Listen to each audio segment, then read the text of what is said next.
টকা পইচাৰ যি হ'ল বহুতৰেতো আজিকালি কণ্ডিশ্যন বেয়া তেওঁলোকে বেলেগ কামত লাগি থকাই ভাল কাৰণ এটা নিযুক্তি এটা ইণ্টাৰভিউৰ বাবে বহুত সময় লষ্ট হৈ যায় য'ত নেকি আমাৰ ঘৰ নচলে গতিকে বেলেগ কামো কৰি থাকে এইখিনি প্ৰিপেয়াৰেশ্যন কৰি থাকে মুঠতে সকলোফালে মাথা মাৰি থাকে কিন্তু এটা ভৰ্তিত বা এটা বস্তুত আমি নিৰ্দিষ্ট মানে কি ক'ম আৰু বুজি পাইছে লাগি লাভ নাই কাৰণ নহ'বও পাৰে হ'লেতো ভালেই এতিয়া যিমানখিনি ৰিজাল্টৰ বাবে ৱেইট কৰি আছে সকলোৱে যেন আহিব সকলোৱেতো নাহে কিন্তু ৱেইটটো সকলোৱে কৰি আছে গতিকে সেই তেনেকুৱা নিচিনা কথা মুঠতে বেলেগ কাম ধান্দাও কৰা ৰিজাল্ট কেতিয়া দিব এই প্ৰশ্নটোৰ উত্তৰ এইটো নহয় যে আমি 10 অক্টোবৰত এপইণ্টমেণ্ট দিব পৰাকৈ আমি ৰিজাল্টটো দিম মুখ্যমন্ত্ৰী মহোদয় যিটো আজি দুদিন পূৰ্বে লাইভ আহিছিল সেই লাইভটো নহাৰ আগত বহুতে আশাৰে বাট চাই আছিল কিন্তু যেতিয়া লাইভটো আহিলে লাইভত যিখিনি কথা ক'লে মানে প্ৰায় মনবোৰ মানে ভাগি গ'ল লাইভটোত ভাবিছিলে যে ৰিজাল্টৰ ডেট দিব খুব সোনকালে ৰিজাল্ট পাব্লিছ কৰিব আৰু নিউ ভেকেঞ্চিৰ ওপৰত ভালকৈ কিবা এটা মন্তব্য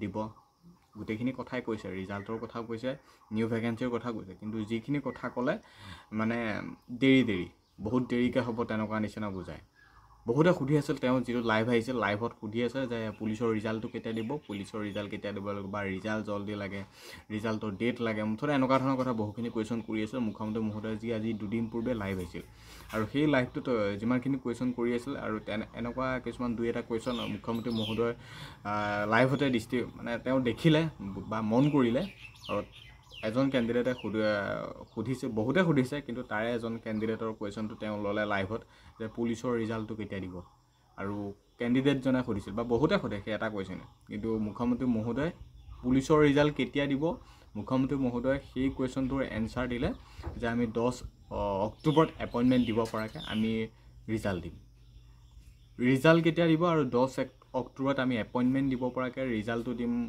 সেই প্ৰশ্নটোৰতো এইটো এনচাৰ নহয় তেওঁ ক'ব লাগিছিল যে আমি জুনৰ 20 তাৰিখে দিম বা জুলাই 20 তাৰিখে দিম বা আগষ্টৰ 10 তাৰিখে দিম এনেকুৱা ধৰণৰ কথা মুঠতে কিবা এটা ডেট মেনশ্যন কৰিব লাগিছিল যেনেকৈ নিউ ভেকেঞ্চিৰ ওপৰত অক্টোবৰ নৱেম্বৰ ছেপ্টেম্বৰ আগত এনেকুৱা ধৰণৰ যি মাহৰ নামবোৰ কৈ থাকে ঠিক তেনেকৈ হয়তো ৰিজাল্টৰ সন্দৰ্ভতে এটা ক'ব লাগিছে বোলে আমি জুনত দিম বা জুলাইত দিম কিন্তু তেওঁ ৰিজাল্টটো কেতিয়া দিব কোনো ধৰণৰ কথা নক'লে জাষ্ট এইটোৱে ক'লে যে আমি 10 অক্টোবৰত আমি এপইণ্টমেণ্ট দিব পৰাকৈ আমি ৰিজাল্ট দিম এতিয়া গোটেই 35,000 40,000 50,000 যিমানেই নহওক গোটেই অসম চৰকাৰ প্ৰায় বহুখিনি সকলোবোৰ ৰিক্ৰুটমেণ্টটো বৰ্তমান যিখিনি চলি আছে বা বৰ্তমান যিখিনি দিবলৈ বাকী আছে মানে গোটেইখিনি এপইণ্টমেণ্ট দিব 10 অক্টোবৰ সেইটো ফিক্স চিয়'ৰ হৈ গ'ল কিন্তু ৰিজাল্টসমূহ কেতিয়া দিব সেইটো কোনো চিয়'ৰ বা কোনো একো অফিচিয়েল আপডেট নাই সেই আপডেটটোৰ বাবেহে ৱেইট কৰি আছিল কিন্তু একো আপডেট নিদিলে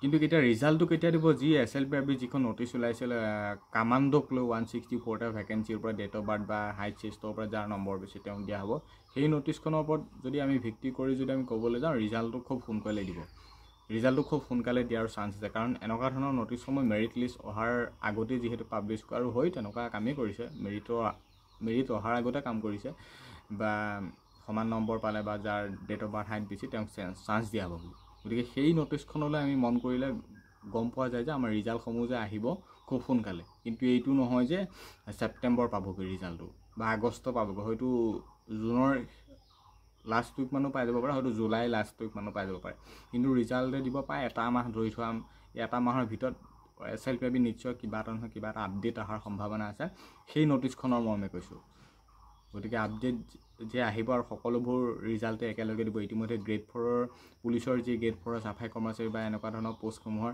ৰিক্ৰুটমেণ্টটো প্ৰায় ফেব্ৰুৱাৰী মাহতে শেষ হ'ল ফেব্ৰুৱাৰী মাৰ্চ এপ্ৰিল মে জুন জুলাই আগষ্ট ছেপ্টেম্বৰ ইমান মাহ কেতিয়াও ৰখাই নথয় আৰু বাকী পুলিচৰ গোটেই টোটেলটো প্ৰচেছ প্ৰায় কমপ্লিট এতিয়া মেৰিট দিবলৈ বাকী আছে গতিকে ইমান আৰু 3-4 মাহ ৰখাই নথয় হয়তো জুলাই শেষলৈ বা জুনৰ লাষ্টত কিবা এটা ভাল আপডেট আহিব পাৰে ৰিজাল্টক লৈ বোলে ইমান তাৰিখে ৰিজাল্ট দিম এনেকুৱা সন্দৰ্ভত নিশ্চয় আপডেট আহিব পাৰে আৰু বাকী নিউ ভেকেঞ্চিখিনিৰ কথা জানে বহুতৰ মানে মাহৰ হয়তো কি ক'ম না মাহ কৈ আছে অক্টোবৰ নৱেম্বৰ ছেপ্টেম্বৰ আগতে শেষ কৰিম যিমান খালী পদ আছে সকলোবিলাক আমি দি দিম এনেকুৱা ধৰণৰ বহুখিনি কথা কৈ আছে কিন্তু 10 অক্টোবৰ এপইণ্টমেণ্ট দিয়াৰ পাছতে হয়তো নিউ এডভাৰটাইজমেণ্ট ওলাব বা ইমান তাৰিখে আমি এডভাৰটাইজমেণ্ট মুকলি কৰিম হয়তো সেইদিনাখন নিযুক্তি পত্ৰ যোনদিনাখন দিব খানাপাৰাত দিম বুলি কৈছে হয়তো সেইদিনাখনেই তাত এনাউন্সমেণ্ট কৰিব বোলে আমি ইমান তাৰিখে আমি ইমান হাজাৰ পদ আকৌ উলিয়াম এনেকুৱা ধৰণৰ কথা। কাৰণ মুখ্যমন্ত্ৰী মহোদয়ৰ কথাসমূহ জানাই, সেইদিনাখন যে নক'ব তাৰ কোনো ক'ব, সেইটো চিয়'ৰ, প্ৰায় চিয়'ৰ সেইটো।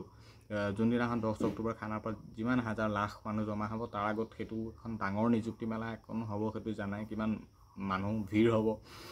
বাকী সেইদিনাখনেই ক'ব যে নতুন নিযুক্তিৰ সন্দৰ্ভত কেতিয়া ওলাব, মানে আমি নৱেম্বৰ মাহত ইমান হাজাৰ উলিয়াম বা ডিচেম্বৰ মাহত আমি ইমান হাজাৰ আকৌ দিম, এনেকুৱা ধৰণৰ কথাসমূহ নিশ্চয় শুনিবলৈ পাবা। হয়তো নৱেম্বৰ মাহতে নিউ ভেকেঞ্চিসমূহ ওলাব। কিন্তু ইয়াৰ আগলৈকে যিখিনি কথা আমি গম পাইছিলোঁ যে ছেপ্টেম্বৰ অক্টোবৰ, এই কথাখিনি আমি এতিয়া পাহৰিব লাগিব। সেইখিনি আমি মানে পাহৰিব লাগিব, কাৰণ সেইখিনিৰ ওপৰত এতিয়া কোনো মানে যিখিনি কথা কৈছিল আগতে নিউ ভেকেঞ্চিৰ ওপৰত 600 ভেকেঞ্চি ফৰেষ্ট কিবা কিবি, সেইখিনি এটা ভেলুলেছ, কোনো মানে এটা ভেলু নাই। এতিয়া হয়তো বহু ভেকেঞ্চি ৰিক্ৰুটমেণ্ট বা বহু খালী হৈ গ'ল, ফৰেষ্টতে হওক বা পুলিচতে হওক, বহুখিনি পদ হয়তো খালী হৈ আছে।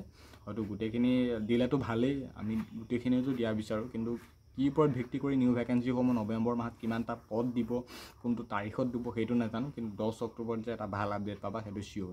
বাকী ৰিজাল্টৰ কথা কৈছোঁ, ৰিজাল্ট খুব সোনকালে দিব, কিন্তু ছেপ্টেম্বৰ আগষ্ট সেইখিনিলৈ নাপাবগৈ।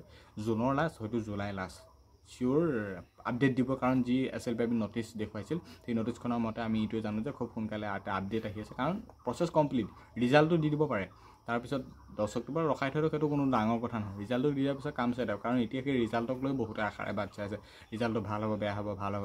ভাল হ'লেতো বাচি গ'ল, যদি বেয়া হ'ল মানে প্ৰেক্টিছ কৰিব লাগে, তেনেকুৱা ধৰণৰ কথা। কিন্তু এতিয়া মানে দুধুৰ পৰিস্থিতি হ'ল। গতিকে সেইটো কাৰণে মানে কোনো একো কামত মন বহাব পৰা নাই, একো কৰিব পৰা নাই। যিটোৰ বাবে আশা কৰি আছে সেইটো কথা নক'লে মানে কিবা এটা বুজি পাই আছা কণ্ডিশ্যনসমূহ কেনেকুৱা। মানে এই ভৰ্তিত বা যিয়ে মানে এই গেলা বোকাৰ মাজত যিয়ে দৌৰি ফুৰে, 16 পাক হওক, 10 পাক হওক, 8 পাক হওক, এই তেওঁলোকে বুজি পাব। এই এতিয়া জুন জুলাই মাহ এনেকুৱা ৰ'দ, এতিয়াও হয়তো বহুতে প্ৰেক্টিছ কৰি আছে নিউ ভেকেঞ্চিৰ বাবে। গতিকে তেওঁলোকে বুজি পাব যে নিউ ভেকেঞ্চি কিমান আহিব, কিমান নাহে, সেইখিনি আশাক লৈতো সকলোৱে প্ৰেক্টিছ চলাই আছে।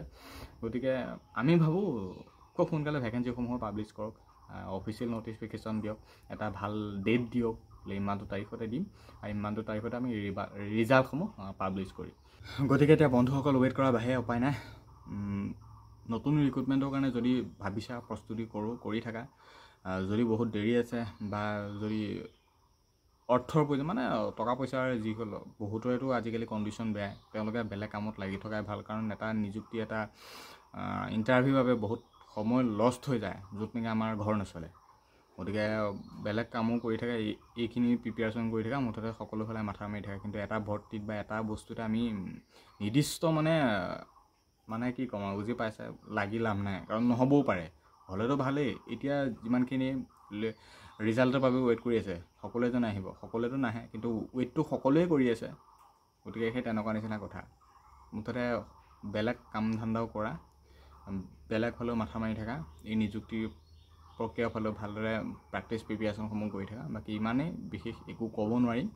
সকলোৱে কণ্ডিশ্যন বেলেগ, সকলোৰে সমস্যা, সকলোৱে এইবিলাক বেলেগ বেলেগ, থিংকিংবিলাকো বেলেগ বেলেগ, কোনে কি ভাবে নাজানো। কিন্তু মই যিটো ভাবোঁ সেইটো শ্বেয়াৰ কৰিছোঁ। কাৰণ মানি নহ'লে এই পৃথিৱীত একোৱেই নাই। গতিকে কষ্টও কৰা, সকলোফালে চেষ্টা কৰি থাকা। বাকী বিশেষ আপডেট একো নাছিল যদিও এইখিনিয়ে কথা চেষ্টা কৰিলোঁ বুজাবলৈ। বা বহুতে সুধি আছিল নিউ ভেকেঞ্চি কি, ৰিজাল্টৰ ডেট কিন্তু জুনৰ লাষ্ট বা জুলাই লাষ্ট। কিন্তু নিউ ভেকেঞ্চি 10 অক্টোবৰ ঘোষণা কৰিব, নৱেম্বৰত সেইটো চিয়'ৰ। আৰু এতিয়া অসম চৰকাৰৰ নিযুক্তিক সন্মান জনাই ভিডিঅ'টোৰ পৰা এইখিনিতে সামৰি মাৰিছোঁ। ধন্যবাদ, জয় অসম।